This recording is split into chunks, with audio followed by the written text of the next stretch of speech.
Hello, my name's Nigel Withers, and today I'm going to be giving you a mystery shopper's view of the diversions that have been put in place in Rozelle for the West Connect interchange. And if you're not if you don't know about what the idea of a mystery shopper is, it's where you take someone who has no involvement in a project and you get them to go through whatever it is you've put in place to see whether it works. And the reason for doing that is that people who are involved in planning or implementing a project of any type, whether that's setting up a new store or something like that, or a new computer system, they have a great deal of embedded knowledge about how this thing works, and they probably know all the workarounds that have been discovered whilst this thing's been implemented.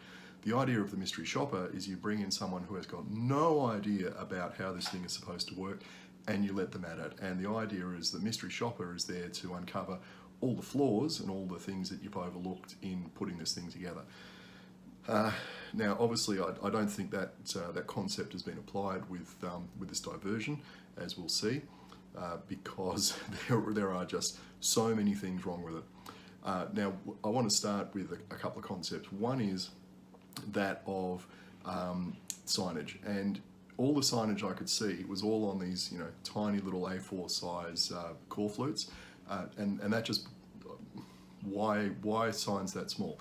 A couple of years ago, I volunteered on an election campaign. It was my job to get all the election core flutes printed up, and I got 300 of them printed.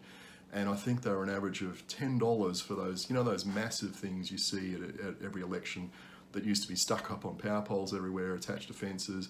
You go to a shopping centre and the candidate's got an A-frame there with a couple of these things. Everyone knows what the size of them is. And why is the route not littered with those things saying, this is the way to go? You could have big directional arrows on them going, turn left, turn right, go straight ahead, etc. You could have warning signs up before an intersection. This is not rocket science. When I'll give you two examples of events that I've been in the last few years. One's the spring cycle, and that gets about 10,000 participants, and you ride from North Sydney over the Harbour Bridge out to Homebush, etc. And you can ride up to, I think, 80 k's if you want to. Now, most people who are doing that event have never done that route before, or they haven't done it since the previous year. And somehow the organisers managed to put up sufficient signage along the way that people who start before 7 a.m. are able to find their way without referring to a GPS or any maps or whatever, because there is good signage all the way along the route saying this is the way to go. And it's a good size, and it's put up in the right location. And the location, by that I mean the height above the ground. Now, signage for cyclists should be at a cyclist eye level, not designed for motorists where it's normally 10 feet off the ground, because if you're in a car or a truck, you need to be able to see, firstly you're sitting back a bit so you're kind of not looking down, and you need to be able to see over the car in front to see the signs, which might be up here somewhere. On a bicycle, that's completely different. You're usually hunched over, even if most people you see on a hybrid or a racing bike or a mountain bike, they're hunched over a bit, and you're scanning the ground because you're looking for any hazards on the ground. You're looking for potholes and gravel and broken glass and Coke cans and cats and pigeons and ruts and which might catch your wheel, or drain grates and stuff. Your focus is down there. You're not looking up there. So any signage that's above head height, and by head height I mean for women that are 5 feet tall, not guys that are 6 feet like me, anything above that eye line is a complete waste of space. It will not be seen. It's unobservable. It's outside the cone of where you're looking as a cyclist. Anyone who puts cyclists up high, anyone who puts signage up high, is clearly taking a vehicle or a driver-centric view of how signage should be done. And these diversions that have been put in place have not been put there for drivers, for truck drivers or semi-drivers or whatever, or car drivers. They've been put there for cyclists, so therefore it should be cycling-specific signage. So sizing and positioning, and actually I'll put a photo up of one of our local parks where the council is intending to put in a playground and a gym for kids. And it was really interesting yesterday when we walked through with the kids. The signage has been put up where a kid of 10 or 11, who's the intended target audience for this playground, can read it. And that's kind of waist height for me. Now, and to me, I don't know if it's been put there by accident, whether it slipped down the pole, but that illustrates the idea of it's at eye height for kids because, it's there for them to read. Why put a sign up for kids that's, 1 or 2 feet above their heads?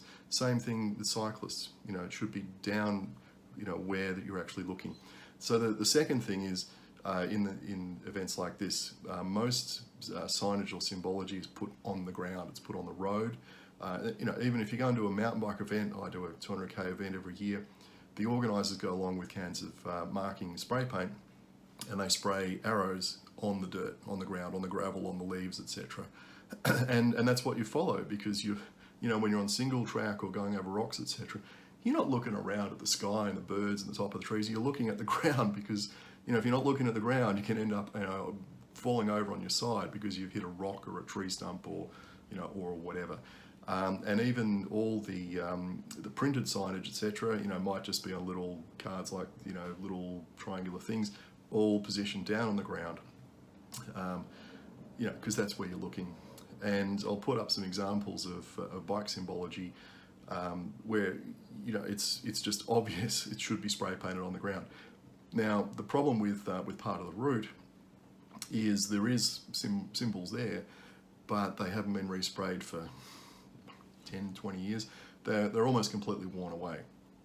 And I would have thought by now, in the lead up to putting a diversion in, that the project would have either sent out a contractor to respray those signs or got the Inner West Council to do it.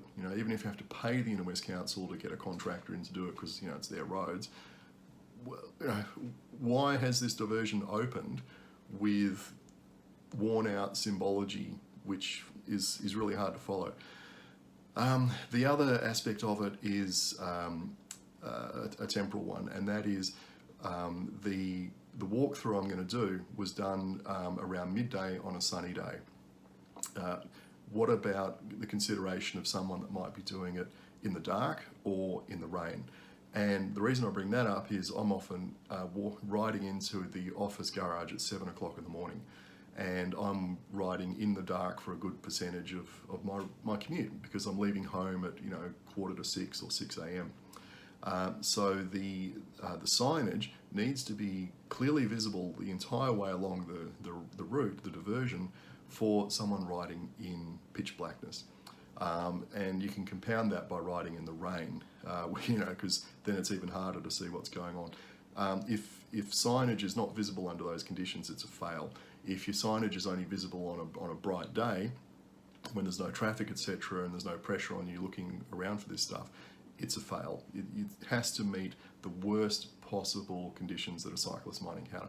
Of course, the other aspect that goes along with that is this idea that the diversion is in place for people that, like me, who have been riding on this route now for over 10 years, and they know it like the back of their hand.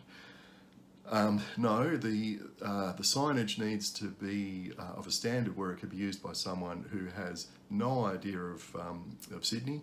You might have someone that's moved up from Melbourne, for instance, for a new job. They've got a job in the city. They're living in Drummoyne, for instance, and they decide they want to start commuting in July, and they leave home at 6 a.m. So it's dark. They've got no idea of the route. And they don't have the local knowledge, etc. How do they find their way through these diversions? And the answer at the moment is, well, they just have no hope, because it doesn't meet that bar. The bar that's been set for the signage, etc., is an extremely low bar. In fact, it's so low you could skateboard over it. You don't have to jump over it. What else have we got? Also, the positioning of when there's a turn, what I'm seeing is the signage positioned at the actual turn itself, but there's no warning signage. Now, we've all been driving for donkey's years, and we're used. I've driven in countries all over the world, and look, the standard is, if there's an exit coming up, you don't have a sign only at the exit. You'll have warning signs positioned certain distances back. And in fact, in the UK, they got this clever system of chevrons. at 300 meters from the turn, there'll be 3 chevrons. At 200 meters, there's 2 chevrons. At 100 meters, there's 1 chevron. So you got plenty of warning. And we've all driven down the freeway where it will say, Westmead exit 2 kilometers on the left. So you've got plenty of warning as to where you have to be in order to make a turn. What I'm seeing with this is sometimes the signage is positioned after the turn, just like on the far side of the road where you're supposed to be turning, which is just completely useless. Anyway, enough of looking at me. Let's actually look at some of the footage. Now, the first hazard we come into as we're coming down Lilyfield Road towards the city is the Balmain Road detour, or the turn off to the right.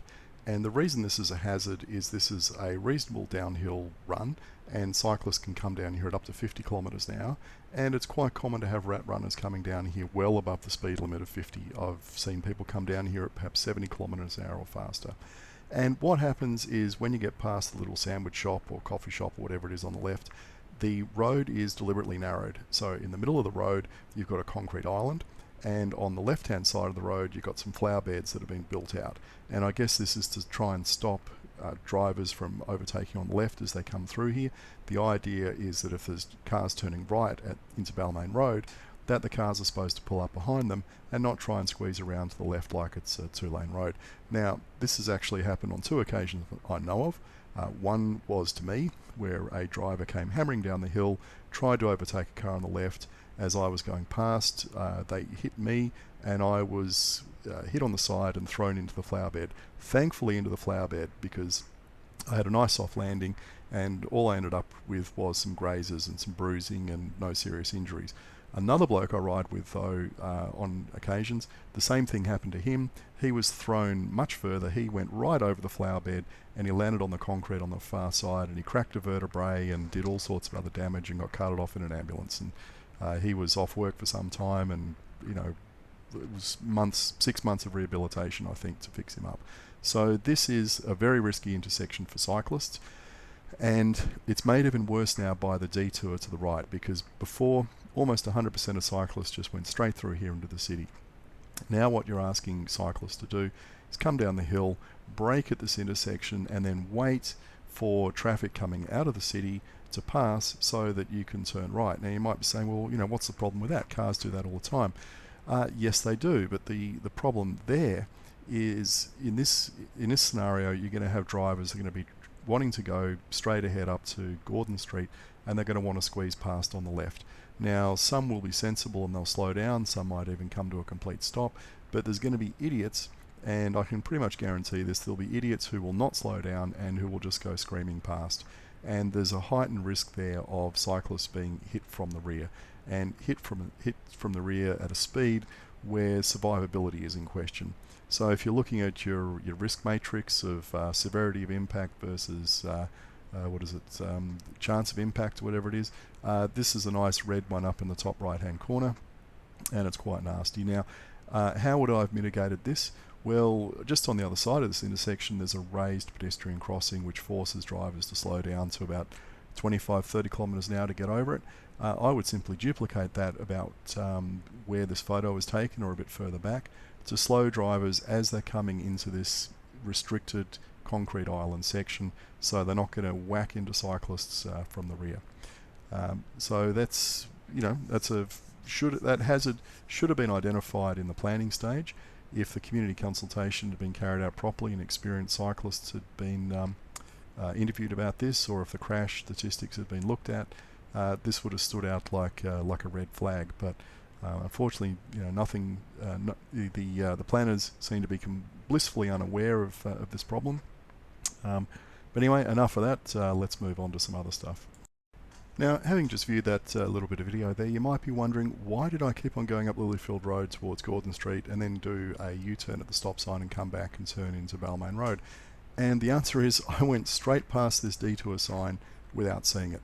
And I know that might be a little bit mind-boggling, but when you're coming down here on a bike, you're often looking over your right-hand shoulder to see if there's drivers coming up behind you who are going to try and overtake. And although you might be doing at or near the speed limit, you'll still get people that are really impatient, that they don't care if you're doing 49 kilometres an hour in a 50 zone, they want to get past you. So you have to have eyes in the back of your head. and with only one sign here for a detour, it was very, very easy to miss. As I got up the hill, I thought to myself, did I see a sign back there? Not really sure. I'll go back and have a look. And yes, there was a detour sign, but this is what I was getting at about the paucity of signage. That there's one sign here prior to the turnoff.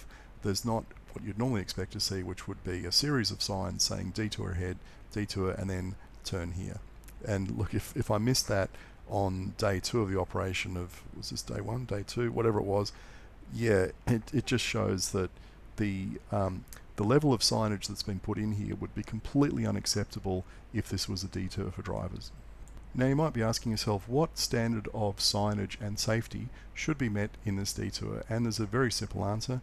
We just go to the Austroads Guide to Traffic Management, and there's a number of good Austroads guides. In fact, the traffic plan that was put out by John Holland actually referenced 3 of these guides, and I'm going to have a look at one of them here, which is part 1.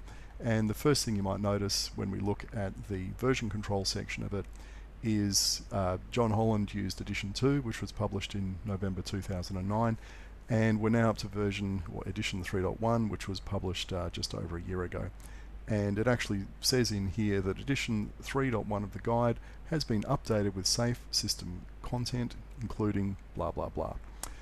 So that's a crucial change that's been made with the way traffic planning and management is done, is this safe system stuff. And by the look of things, that's just been completely ignored for whatever reason.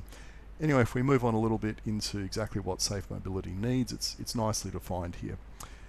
So road safety practitioners are moving towards the safe system approach, which involves a more proactive approach to road safety based on the assessed potential crash risk of the road. Safety mobility, which is the concept of mobility within the limits of safe operation, reverses the traditional approach of providing a level of safety once all mobility objectives have been met. Safe mobility requires practitioners to establish a safe operating environment first, that's the crucial bit, and then to find ways of providing an acceptable level of mobility within it. While the needs of a particular road user group may conflict with the needs of another, the mobility function should at all times be a secondary consideration behind the need to provide a safe operating environment for all road users. Now, as I'm going to try and show in this series of videos, I think this concept has not been applied at all to the diversions that have been put in around the Rozelle interchange. And I'm not saying, stop the interchange, blah, blah, blah. I think it's a good project. It should go ahead. But clearly, the traffic planning needs to follow the latest Austroads guides, and particularly this concept of safe mobility. And I'm going to repeat that again.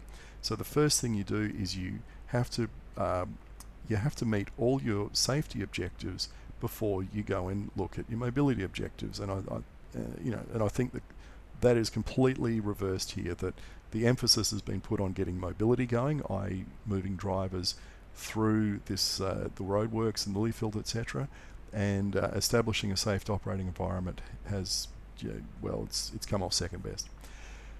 Anyway, page 9, what is the safe system approach? Well, it's interesting here that the safe system principles have been acknowledged in successive national road safety strategies and action plans for over 10 years as the guiding principles for road safety programs in Australia.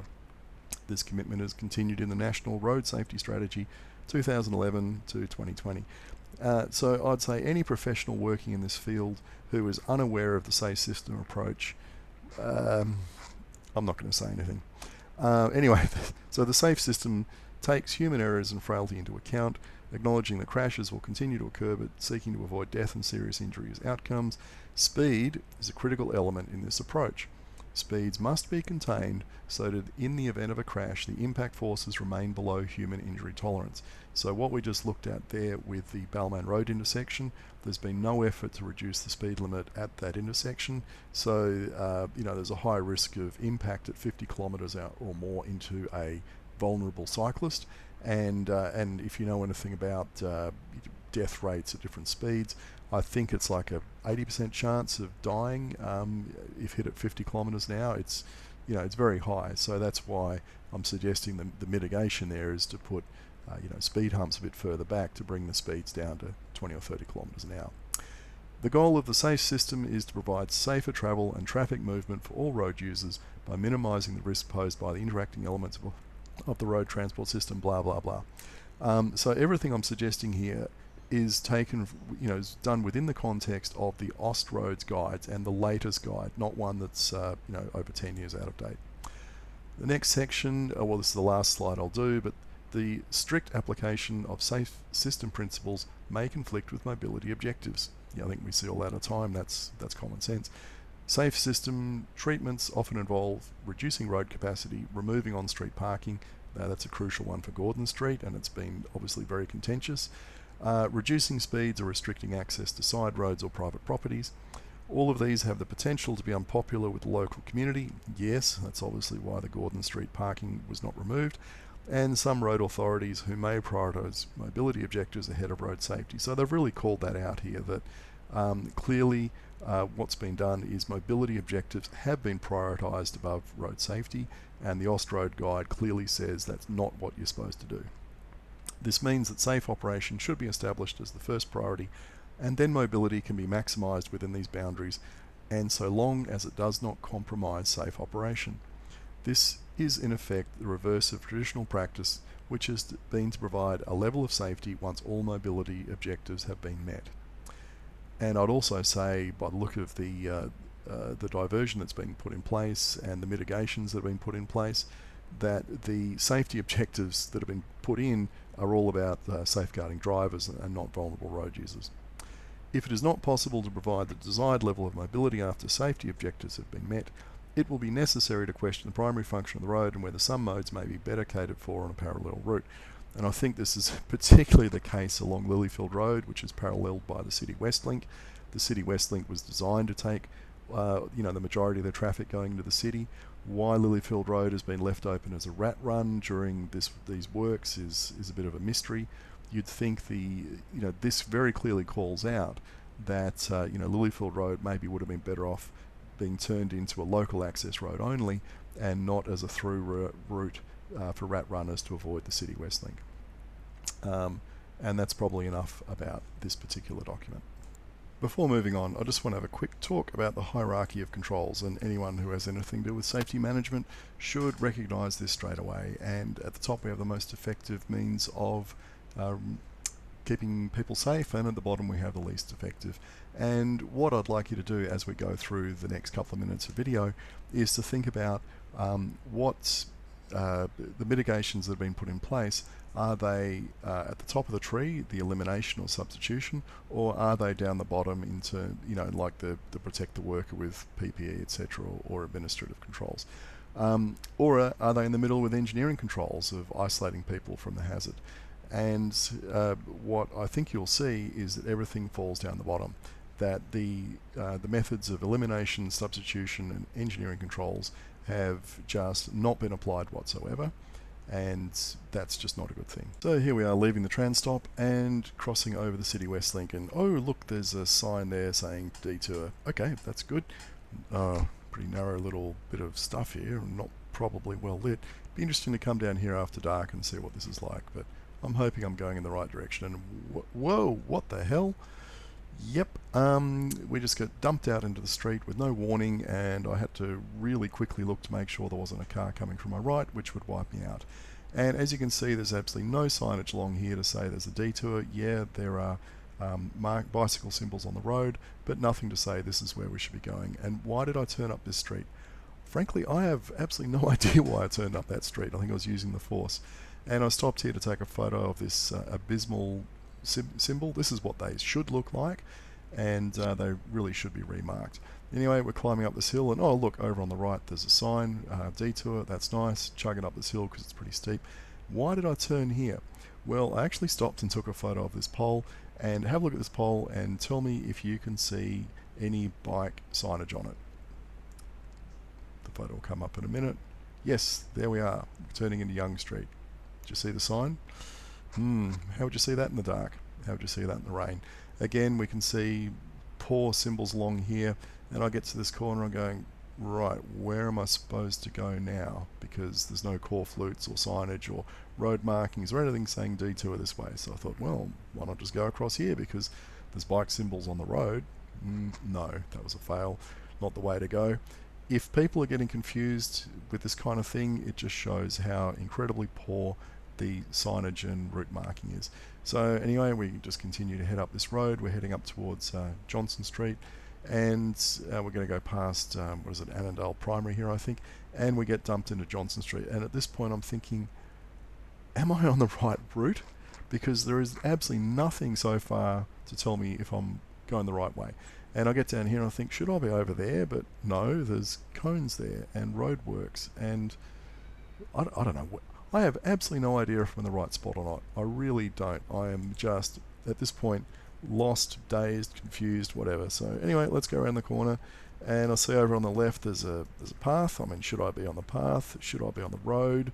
Obviously, the path is not the best place. It doesn't look very well maintained. It's got poles in it. I mean, geez, look at that roadwork ahead pole smack in the middle of the path. Not a good place to be riding. Coming down, back the other way, look, there's power poles in the path. I think, oh, I don't really want to be over there, but I need to turn at these lights, so I'll just get off the road here. And I mean, thankfully, this is not peak hour. This is the middle of the day. This is lunchtime. You know, imagine trying to do this, at 6 o'clock in the morning. When it's dark. So okay, I'll head across here, press the call button, and I won't bore you with having to wait for the green light, etc. And look at this enormous island which 1,000 cyclists are going to need to wait on each day. Well, I'm assuming they'll have to wait here. I mean, am I on the right route? Am I? I don't know. Am I on the detour at this point? Is this the official route, or have I taken some completely different route? I don't know. I seriously don't know. I'm not carrying a map with me or anything like that with a detour. I'm just making the most of it. Look, obviously I can see that the city's in front of me, so I'll just head in that direction. But obviously, you need to be on the safest route, don't you? And look at here, there's no signage at this point either, but which way to go? Should I stay on the path or should I cross the road? I decided, well, I'll cross the road here and wait on this island. And while I'm waiting here, I'm looking across the other side going, you got to be kidding. And I turned left and, okay, this was a little frolic. We can just ignore this. We'll come back and have a look as we come around here, that pole, and think about what the hierarchy of controls we talked about. And instead of an engineering solution or whatever it was, the top things, some reflective tape has been stuck on it. I mean, you've got to be kidding. People are going to come around that and smack into the corner. Right. Look at this. There's a driveway going into an office there or some premises. Any mitigations to stop people getting hit by trucks coming out of there? No. And then this absolutely stunned the hell out of me. Why are there vehicles on the left-hand side of the path? I mean, obviously these vehicles need to be driven across the path probably every single day when there's cyclists going back and forth along it. And I don't see any controls here for, controlling the movement of those vehicles. And look, I can understand trucks, but these look like private vehicles. And given the number of private vehicles parked around the place, it wouldn't surprise me if, that's just someone from one of the offices is parked there. Now, this is a total fail. That person standing there, they're having their job is just to stand there and direct people. That's how bad the signage is. And then we come to this one, and again, whoop, no, he told me stop, turn around, you can't go this way. Again, he said there's no access through here. Well, why is there no fence there on the left? I mean, how hard is it to rent some portable fencing? Again, total failure of signage. And what he did point out to me, as you can see up on the right hand side there is in fact some signage telling cyclists where to go. I completely didn't. I missed it. I mean, you're concentrating on coming around the corner here.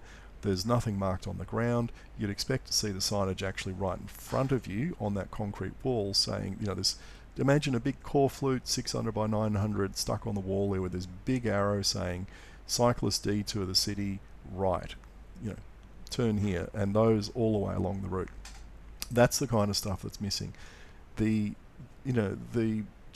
fact that there's all these people standing on the path pointing you where to go, that is a savage indictment of the absolutely abysmal, appalling, useless lack of signage along the way. And look, are those people going to be standing there at 4 o'clock on Saturday morning when there's people riding through here?